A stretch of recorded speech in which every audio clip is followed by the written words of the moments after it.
de reconstruire ce beau pays. Bonjour mesdames et messieurs et bienvenue à cette nouvelle édition. Chose dit, chose faite. La dernière fois, je vous ai proposé qu'on va essayer de vous proposer d'autres images. Là, on est à l'extérieur, on est à l'espace Plein Pasteur, aujourd'hui appelé Place Nelson Mandela. C'était pour moi, pour mieux commencer, de commencer par là, pour vous expliquer tout simplement que on peut voir où, si vous menez bien votre service qu'on appelle le pouvoir, où votre nom peut être amené, ou même d'autres pays comme la France, bien sûr. Je suis dans la ville où ils sont vraiment conservateurs. L'Alsace, la région, l'Alsace, et puis particulièrement Colmar, la ville où je suis, ils sont vraiment conservateurs. Mais aller accepter d'appeler l'espace immense comme ça, au nom d'un ancien président africain, ben, coup de chapeau.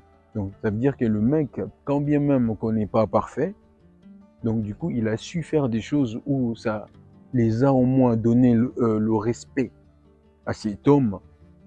Après sa mort, ils ont appelé cet espace qui a été appelé depuis longtemps, et Plein Pasteur, c'est maintenant appelé espace Nelson Mandela. Donc il y a ça, toujours les deux noms, mais les noms actuels, c'est l'espace Nelson Mandela que vous pouvez voir justement dans les images.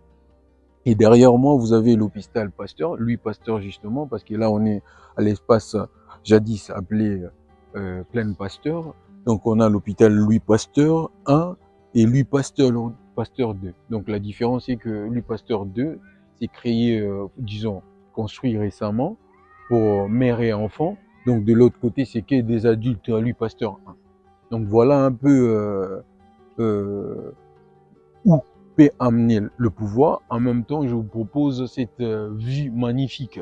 Donc, c'est une espace de tranquillité où on passe nos temps pour lire. Moi, en étant étudiant ici, j'ai passé beaucoup mon temps à préparer mes examens et puis et revoir mes notes ici, au fait.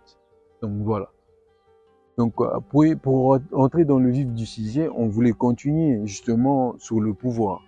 On peut voir aujourd'hui où ça a amené Nelson Mandela à être reconnu par le pays comme la France, et en baptisant le nom de ces Plein Pasteur Nelson Mandela, c'est pas pour rien, parce que quelque part, hormis ses faux pas, il a fait des choses où ça a changé l'image de son pays et l'image de l'Afrique en général. Il s'est battu corps et âme en allant jusqu'en prison.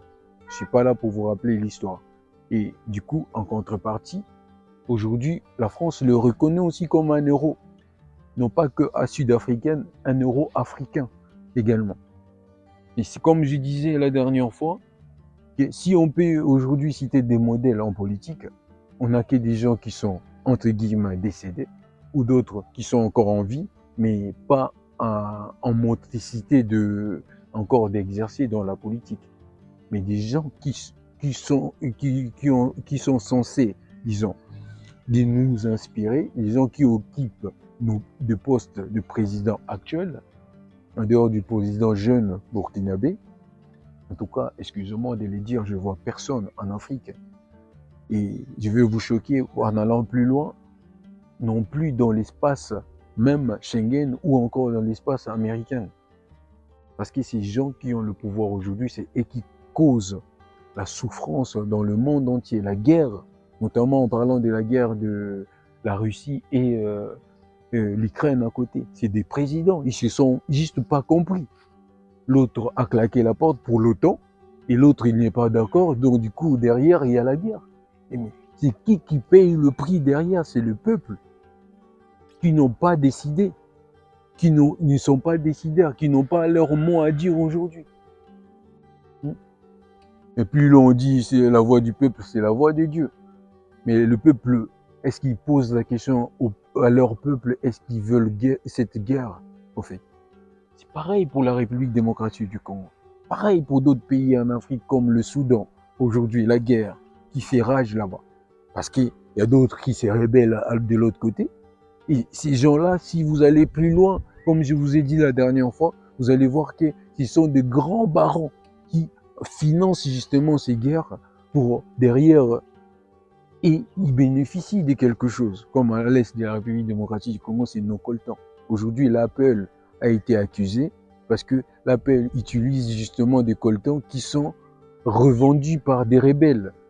Donc, c'est des coltans qui ne sont pas achetés d'une manière loyale, bien qu'ils soient en train de réfuter de ces accusations. Donc, c'est tout ce qui est, il y a une part des vérités dans cette situation, parce que quand tu payes chez des rebelles, tu payes à un prix dérisoire, c'est pas le même prix que tu payes chez les rebelles. Ils payent moins cher par rapport à ce qu'ils payent à le gouvernement congolais.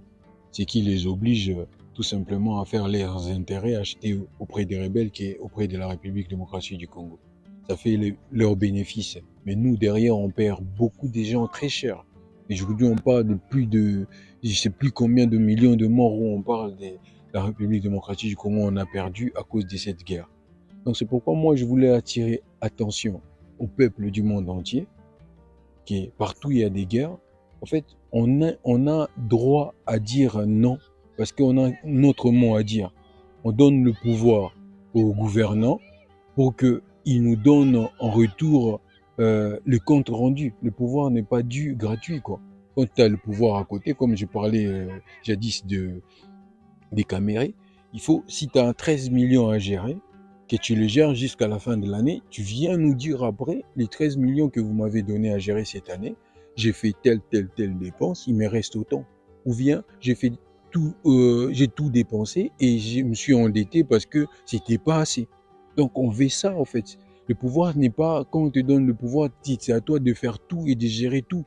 Donc, nous, on n'est pas au courant de tout ce qui se passe, en fait. En gros, on doit réclamer notre droit. Le pouvoir, c'est un service. Quelqu'un qui doit rendre service, il doit aussi rendre de compte. Donc, c'est un peu ça, ce que je voulais vous dire aujourd'hui pour attirer et éveiller la conscience et l'opinion publique, plus particulièrement de la République démocratique du Congo. Jeunes, réveillez-nous. Jeunes, réveillez-vous. En fait, voilà, en élissant aussi une grande image de ces grands hommes, Nelson Mandela aujourd'hui, qu'on on va pas oublier, au fait. On va jamais oublier, je peux dire. Et c'est par là que je vais m'arrêter pour aujourd'hui et je vous dis à très bientôt. N'hésitez pas de partager et de liker et de vous abonner aussi au passage. Je vous dis un grand merci et à très bientôt. Au revoir.